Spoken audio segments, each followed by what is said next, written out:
গল্পের শুরুতেই আমরা জাপানের টোকিও শহরকে দেখতে পাই। ব্যস্ত এই শহরের এক বিল্ডিংয়ের অফিসে কাজ করছিল শিন নামের এক ভদ্রলোক। এত রাত হয়ে গিয়েছে কিন্তু সে বাড়ি যায়নি, কারণ সে একজন কাজ পাগল মানুষ। ওইদিকে তার বাসায় একটা পার্সেল আসে। তার স্ত্রী মিৎসু যখন ব্যাগটা খোলে দেখা যায় তার বাবা একটা বিশাল মাছ পাঠিয়েছে গ্রাম থেকে। সে তার বাবাকে ফোন করে। তার বাবা বলে মাছটা ভালো মতো রান্না করতে, দারুণ খেতে হবে। আর সে তাদেরকে গ্রামে আসতে বলে। অনেকদিন তাদেরকে দেখে না। মিৎসু জানায় খুব জলদিই আসবে, কিন্তু সে নিজেও আসলে জানে না কবে সে যাবে।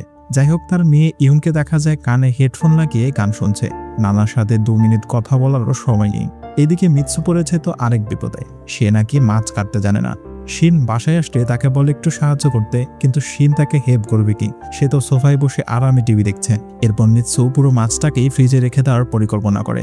এমন সময় মাছটা হালকা নড়ে ওঠে। পেট থেকে এক গাদা আবর্জনা বেরিয়ে আসে। এদিকে ছেলে কেনজি বার্গার খেতে খেতে ঘরে ঢোকে। কারো দিকে না তাকিয়ে একটা কথাও না বলে সে সোজা নিজের ঘরে চলে যায়। ফ্যামিলির কারোর সাথে তার কোনো কানেকশন নেই। সে নিজের ঘরে গিয়ে ল্যাপটপ খুলে বসে। হঠাৎ তার এক ক্লাসমেট ফোন করে নোটস চায়। কেনজি তো একদম গদগদ হয়ে যায়। আসলে মেয়েটার ওপর তার আবার ক্রাশ আছে। পুরো জেনারেশনটাই যেন স্ক্রিনের ভেতর ঢুকে গিয়েছে।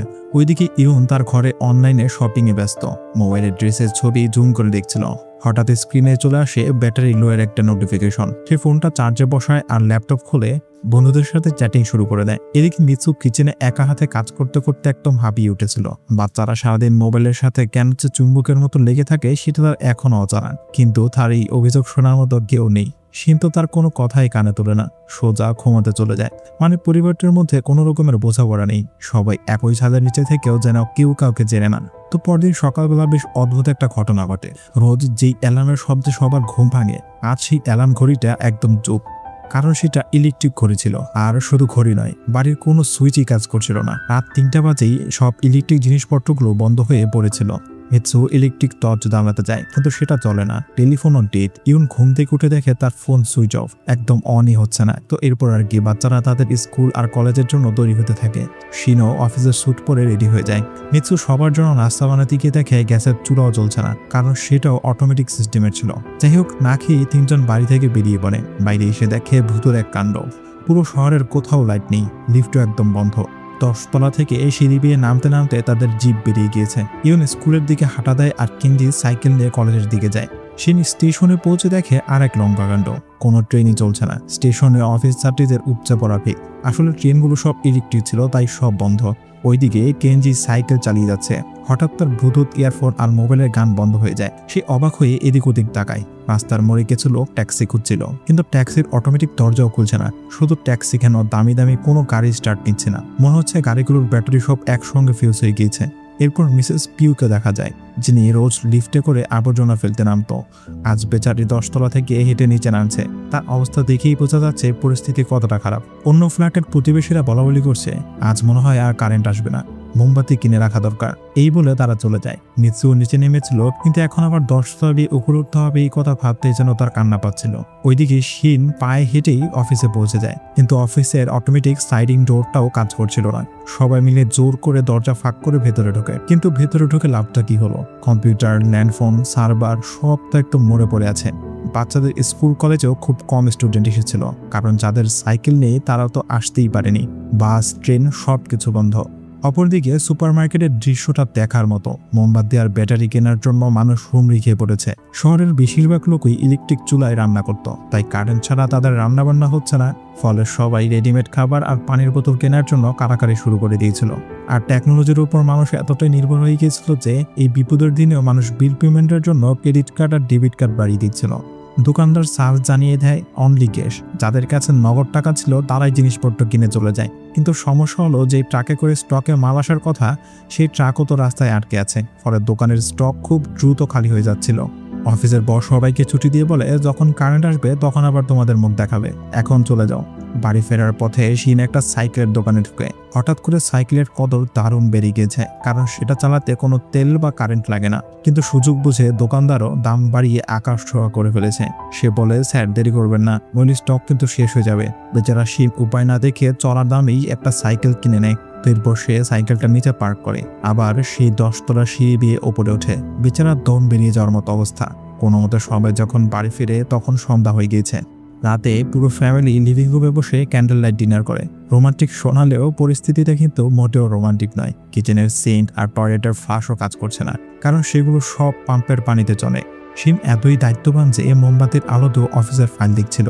মিৎসু ব্যালকনিতে দাঁড়িয়ে আকাশের দিকে তাকিয়ে ভাবে, এই লোকটার সাথে আমার জীবনটা বরবাদ হয়ে গেল। তবে শহরের সব লাইট বন্ধ থাকায় রাতের আকাশটা আজ অদ্ভুত সুন্দর লাগছে। বাচ্চাদের কাছে আজ ফোন বা ল্যাপটপ কিচ্ছু নেই, তাই ভোর হয়ে তারাও ব্যালকনিতে চলে আসে। পুরো ফ্যামিলি সেখানে দাঁড়িয়ে আশা করে কাল নিশ্চয়ই কারেন্ট চলে আসবে, কিন্তু না, পরদিনও কারেন্ট আসে না। মিৎসুকে এখন ওয়াশিং মেশিনের বদলে হাতেই সব কাপড় ধুতে হচ্ছে, তাও খুব মেপে পানি খরচ করতে হচ্ছিল। এদিকে শিন চলে যায় অফিসে, কিন্তু বস তাকে দেখে আবার প্রচন্ড রেগে যায়। আসলে বেচারা তো আর কারেন্ট নিয়ে বসে নেই, কিন্তু শিনের তো আবার বাড়িতে বসে থাকার অভ্যাস নেই, তাই সে সাইকেল নিয়ে এমনিতেই ঘুরতে বের হয়। তখন একটা বকাটে ছেলে তার নতুন সাইকেলটার দিকে দৃষ্টি দেয়। শিন তাকে ধমক দিয়ে ভাগিয়ে দেয়। ওইদিকে কেনজি তার ক্রাশের খোঁজ নিতে তার বাড়ির সামনে যায়। গিয়ে দেখে তারা সব গুছিয়ে ফ্যামিলির সাথে কোথাও চলে যাচ্ছে। কেনজি জিজ্ঞেস করলে জানায়, শহরে খাবার দাবারের আর কোনো ব্যবস্থা নেই, তাই আমরা শহর ছেড়ে যাচ্ছি। বেচারা কেনজির ব্রেন শুরু হওয়ার আগেই শেষ। এইদিকে বাড়িতে পানির সাপ্লাই বন্ধ। মিৎসু বাল্টি নিয়ে পার্কে যায় পানি আনতে, সেখানে লম্বা লাইন। কিন্তু সমস্যা হলো কারেন্ট ছাড়া তো পার্কের পাম্পও চলছে না। বাধ্য হয়ে লাইন দেওয়া মানুষগুলোকে খালি হাতেই ফিরতে হয়। শিন কিছু নগদ টাকা তোলার জন্য ব্যাংকে যায়, কিন্তু এটিএমও বন্ধ। মানে পুরো বিশৃঙ্খলা। এই ভিড়ের মাঝে শিনের অফিসের এক কলিগ ঝামেলায় জড়িয়ে পড়ে। তাকে বাঁচাতে গিয়ে শিন পাবলিকের হাতে উত্তম মধ্যম ধোলাই খায়। দেখতে দেখতে এক সপ্তাহ কেটে যায়, কারো কাছে কোনো খবর নেই। এটা কি শুধু টোকিওতে এরকম হচ্ছে, নাকি পুরো দুনিয়াটাই থমকে গিয়েছে? হঠাৎ কারেন্ট এমন অদ্ভুতভাবে গায়েব হলো কিভাবে, আর কতদিন এমনভাবে চলবে? এই প্রশ্নগুলোর উত্তর কারো জানা নেই। মানে ভাবুন অবস্থাটা, আপনার ফোন, টিভি, ইন্টারনেট সব বন্ধ, আপনি জানতেই পারছেন না পাশের শহরে কি হচ্ছে। ভয়ঙ্কর একটা অনিশ্চয়তা। টোকিওর প্রায় সব মানুষই এখন শহর ছাড়তে শুরু করেছে।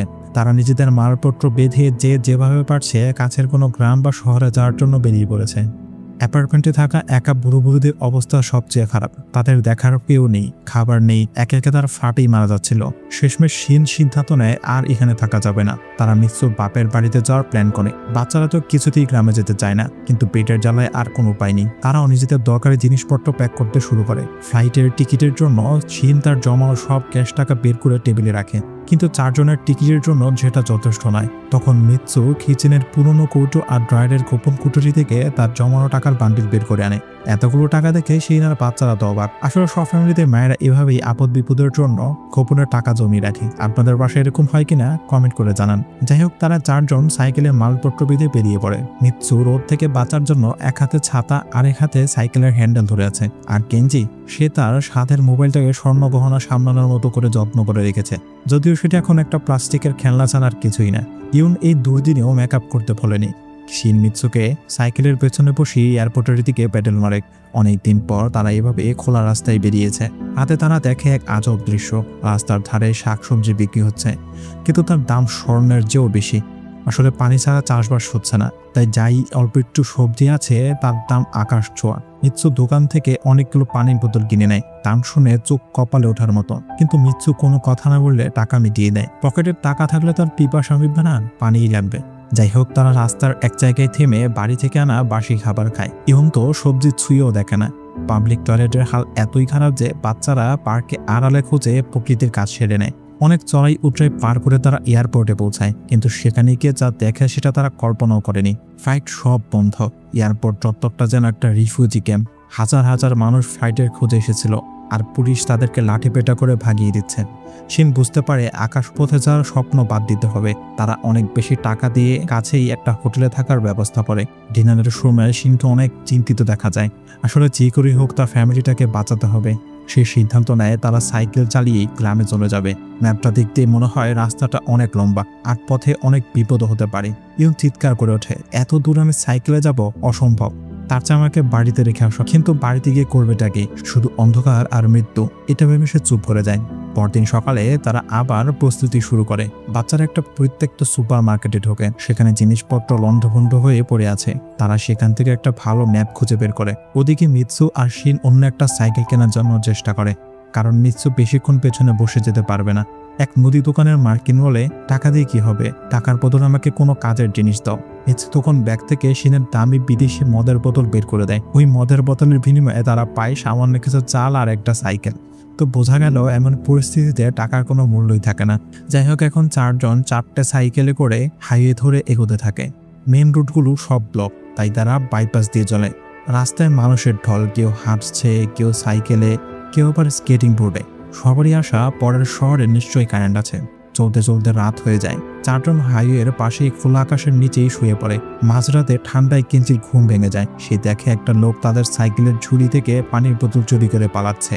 কেঞ্জি এক দৌড়ে তাকে ধাওয়া করে, কিন্তু কাছে গিয়ে সে থমকে দাঁড়ায়। দেখে লোকটা ওই চুরি করা পানি দিয়ে পাউডার মিল্ক খুলিয়ে তার ছোট্ট বাচ্চাকে খাওয়াচ্ছে।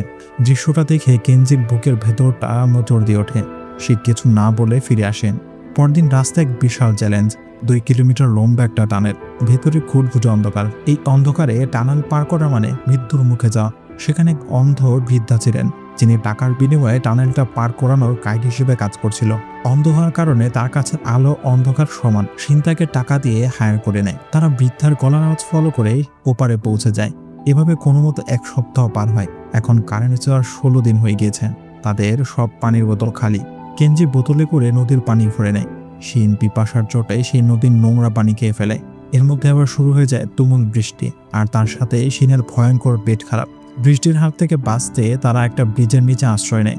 ঝড়টা এত বেশি ভয়ানক ছিল যে তাদের একটা সাইকেল উড়ে কোথাও চলে যায়। আর ওই সাইকেলে ছিল কেঞ্জির ব্যাগ, জামা কাপড় আর তাদের সম্বল জামটেপো। সব শেষ। তাদের কাছে এখন খাবার বলতে কিচ্ছু নেই। তবু তারা হাল ছাড়ে না। পরের শহরে একটা সুপার মার্কেট দেখে তারা আশায় বুক বাঁধে। 2 ভাই বোন ভেতরে ঢুকে তন্ন তন্ন করে খাবার খোঁজে, কিন্তু চাল ডাল কিচ্ছু নেই। তাকের কোনায় পড়ে আছে শুধু কুকুরের খাবার। পেটের ক্ষুধায় তারা বাধ্য হয়ে সেই ডগ ফুডের প্যাকেটই তুলে নেয়। সেখানে পানির বোতল ছিল না, কিন্তু পড়েছিল নষ্ট হয়ে যাওয়া গাড়ির ব্যাটারি। বাচ্চারা সেই ব্যাটারির ভেতর থেকে পানি বের করে নিজেদের বোতলে ভরে নেয়। এর চেয়ে খারাপ পরিস্থিতি আর কি হতে পারে। ওইদিকে বাইরে শিন ভেজা কাঠ দিয়ে আগুন জ্বালানোর ব্যর্থ চেষ্টা করছিল। কেঞ্জি তার দামি লাইটারটা এগিয়ে দেয়, কিন্তু তার ইগোতে লেগে যায়। তো শিন অবশেষে বুঝতে পারে কারেন্টের কোনোদিনই আসবে না। আর তার মোবাইলটাও এখন জাস্ট একটা ইট। তাই সে আগে মোবাইলের কভারটা খুলে সেটাকে গলিয়ে সাইকেলের টায়ারের পাঞ্চার ঠিক করে। পরের 6 দিন তারা সেই কুকুরের খাবার খেয়ে আর ব্যাটারির পানি খেয়ে বেঁচে থাকে। রাস্তায় তাদের সাথে আরেকটা পরিবারের দেখা হয়। এই পরিবারটা একদম অন্যরকম। স্বামী, স্ত্রী আর 2টো বাচ্চা, সবাই চকচকে সাইকেলে, গায়ে স্পোর্টস গিয়ার, মাথায় হেলমেট। তাদের সাইকেলে বস্তা বস্তা খাবার। তারা বৃষ্টির পরিষ্কার পানি বোতলে ভরে রাখে। আর সবচেয়ে বড় কথা, তারা প্রকৃতির সব চেনে। রাস্তার ধারের কোন লতাপাতা খাওয়া যায় সেটা তারা জানে, আর সেগুলো তুলে জমিয়ে রাখে। তারা খায় কম এবং বেশি সঞ্চয় করে। তাদের হাবভাব থেকে মনে হয় যেন তারা পিকনিকে বেরিয়েছে। তাদের কাছে একটা পুরনো মেকানিক্যাল ক্যামেরাও আছে, যেটা দিয়ে তারা ছবি তোলে। শিনের ফ্যামিলি আর এই স্মার্ট ফ্যামিলি কিছু দূর একসাথে যায়। তারপর একটা মোড় আসতেই সেই স্মার্ট ফ্যামিলিটা গ্রামের রাস্তা ধরে চলে যায়, আর শিন জেদ ধরে সোজা আরেক শহরের দিকে এগিয়ে যায়। তার বিশ্বাস সেখানে গিয়ে সে কারেন্ট পাবে। আসলে শিন একটু স্বস্তি পেয়েছিল ওই ফ্যামিলিটাকে চলে যেতে দেখে, কারণ তাদের পারফেকশন দেখে সে হীনমন্যতায় ভুগছিল। সে যদি তার পরিবারটাকে ভালো মতো চালাতে না পারে, তাহলে বাবা হিসেবে সে ব্যর্থ, এটা সে ভাবছিল। যাই হোক, বাচ্চাদের জামা কাপড় খুবই নোংরা আর ছেড়ে গিয়েছিল। সেই একই পোশাকে তারা পরের শহরে পৌঁছায়, কিন্তু সেখানে গিয়েও একই হতাশা। সেখানেও কারেন্ট নেই। কেঞ্জি আর সহ্য করতে পারে না। সে বাবার ওপর ফেটে পড়ে। তুমি তো বড় বড় স্বপ্ন দেখাচ্ছিলে, কই কারেন্ট? আমরা শুধু শুধু এত দূর আসলাম। পরিস্থিতি খারাপ দেখে মিসু দুজনকে থামায়। সামনে একটা অ্যাকুরিয়াম দেখা যায়, যেখানে প্রচুর ভিড়। কাছে গিয়ে তারা দেখে এক বিভৎস দৃশ্য। অ্যাকুরিয়ামে দামি দামি মাছ আর পোকামাকড় রান্না করে বিক্রি করা হচ্ছে। শিনের ফ্যামিলিও ক্ষুধার্ত হয়ে লাইনে দাঁড়ায়, কিন্তু তাদের পালা আসার আগেই সব খাবার শেষ। শিন পাগলের মতো শেফের পা জড়িয়ে ধরে বলে, প্লিজ অন্তত আমরা বাচ্চাদের জন্য কিছু একটু দিন। কিন্তু লাভ হয় না। সেখানকার ক্ষুধার্ত জনতা রান্নার বাসন পর্যন্ত চেটেপুটো পরিষ্কার করে ফেলেছে। তো পাওয়ার কাটের এখন 67 দিন। সবার শরীরে আর এক বিন্দু শক্তি নেই। সাইকেল ঠেলতে ঠেলতে তারা একটা খামারের কাছে এসে ধপাস করে পড়ে যায়। ঠিক তখনই বাতাসে একটা সুস্বাদু গন্ধ ভেসে আসে। মিৎসু আর কেঞ্জি ঘাসের আড়াল থেকে উঁকি দিয়ে দেখে একটা শূকর হেঁটে বেড়াচ্ছে। খিদে মানুষকে দিয়ে কি না করায়। শিন, যে জীবন একটা মাছিও মারেনি, সে এখনো শূকরটাকে ধরার জন্য পাগলের মতো দৌড়াচ্ছে। অনেক কষ্ট করে শেষমেশ তারা ওটাকে মারে, কিন্তু প্রসঙ্গ এখন এটাকে কাটবে কে? মিৎসু তো মাছে কাটতে জানতো না। তখনই সেখানে বৃদ্ধ চাষি এসে হাজির হয়। সে তাদেরকে সাহায্য করে। যেই আগে মাছের গন্ধে টিকতে পারত না, সে এখন এই শূকরের মাংস খাচ্ছে। তো সেই বৃদ্ধ লোকটা তাদের আশ্রয় দেয়, শর্ত একটাই, কাজের বিনিময়ে খাবার। শিনের ফ্যামিলি এখন শুকর কেটে রোদে শুকানোর কাজ করে। মিৎসু কাঠের চুলায় পানি গরম করে। প্রায় 2 মাস পর তারা গরম পানিতে গোসল করে, মনে হয় যেন স্বর্গে এসেছে। সে বৃদ্ধ তাদের নতুন জামা কাপড় দেয়, বলে এগুলো আমার ছেলে আর তার পরিবারের জন্য কিনেছিলাম। তারা আমেরিকা থেকে আসার কথা ছিল, কিন্তু আর আসেনি। এই কথা শুনে মিৎসুর চোখে পানি চলে আসে। তার নিজের বাবার কথা মনে পড়ে।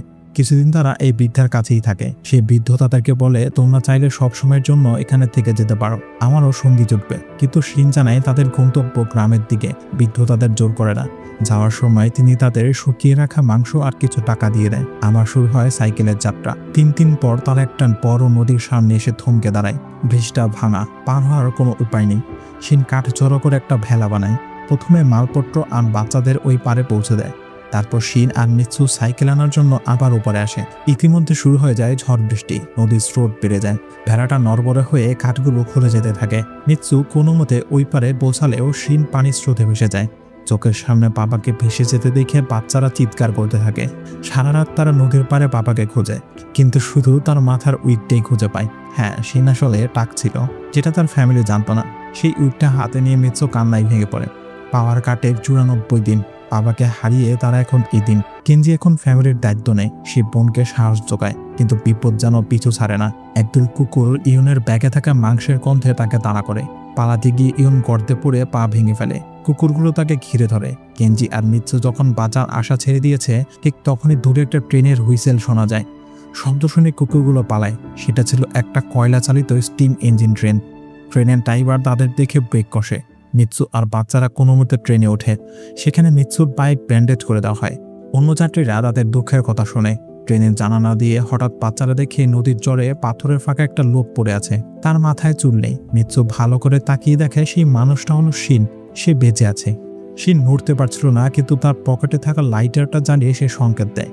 মিৎসু চিৎকার করে ট্রেন থামায়। এরপর সবাই একে অপরকে জড়িয়ে ধরে কান্নায় ভেঙে পড়ে। মিৎসু শিনের সেই কুড়িয়ে পাওয়া উইকটাও তাকে ফেরত দেয়, কিন্তু শিন ওটা ছুঁড়ে ফেলে দেয়। এই নকল জিনিসের আর দরকার নেই। তো এরপর ট্রেনটা একটা টানেলে ঢোকে। যেহেতু এটা পয়লার ইঞ্জিন, তাই টানেলের ভেতর ধোঁয়ায় সবার মুখ কালো হয়ে যায়। টানেল থেকে বেরিয়ে তারা একে অপরকে দেখে হাসাহাসি করে। যে ইউন মেকআপ ছাড়া চলতো না, সেও আজ প্রাণ খুলে হাসছে। পাওয়ার কাটের 108 দিন পর তারা শেষমেশ তাদের গন্তব্যের গ্রামে পৌঁছায়। সমুদ্রের ধারে মিৎসুর বাবাকে মাছ ধরতে দেখা যায়। নাতনিকে দেখে তার নানা দৌড়ে আসে। এই 108 দিনে কত পরিবার শেষ হয়ে গিয়েছে, কিন্তু শিউনের ফ্যামিলি হার মানেনি। তারা বেঁচে ফিরেছে এবং আগের চেয়ে অনেক বেশি শক্তিশালী হয়ে। একদম শেষের দিকে দেখা যায় 2.5 বছর কেটে গেছে। শিন আর কেনজি এখন দক্ষ জেলের মতো মাছ ধরে। ইহুন কাপড় বুনতে শিখে গিয়েছে। মিৎসু বাবার সাথে তাদের খেতে কাজ করে। তারা প্রকৃতির সাথে মিলেমিশে এক নতুন জীবন কাটাচ্ছে। হঠাৎ একদিন সকালে সাইরেনের আওয়াজে সবার ঘুম ভাঙে। গ্রামের স্ট্রিট লাইটগুলো জ্বলে ওঠে। 2.5 বছর পর কারেন্ট ফিরে এসেছে। সবাই অবাক হয়ে লাইটগুলোর দিকে তাকিয়ে থাকে। এরপর আমরা দেখি টোকিও আবার তার পুরনো ছন্দে ফিরেছে। টিভির চ্যানেলগুলোতে চলছে পাওয়ার কাট নিয়ে নানা তর্ক বিতর্ক। কেউ বলছে সোলার স্টর্ম, কেউ বলছে উল্কাপাত, কিন্তু শিনের ফ্যামিলির কাছে ওসবের আর গুরুত্ব নেই। তারা টোকিওতে ফিরে আসে, তবে তারা আর আগের মতো নেই। মিৎসু এখন নিপুণ হাতে মাছ কাটে। কেনজি ল্যাপটপ ছেড়ে গিটার বাজায়। ইউন সেলাই মেশিনে কাজ করে। শিন অফিসে যাওয়ার সময় মিৎসু তাকে হাসি মুখে লাঞ্চ বক্স দেয়। নিচে সাইকেল নিয়ে যাওয়ার সময় পিয়ন তাকে একটা চিঠি দেয়। খাম খুলতে বেরিয়ে আসে কিছু ছবি। মনে আছে সেই স্মার্ট ফ্যামিলির কথা? তারা তাদের মেকানিক্যাল ক্যামেরা দিয়ে তোলা ছবিগুলো পাঠিয়েছেন। ছবিগুলো দেখে 4 জনের মুখে এক তৃপ্তির হাসি ফুটে ওঠে। এই একটা পাওয়ার কাট তাদের শিখিয়ে গিয়েছে জীবনের আসল মানে।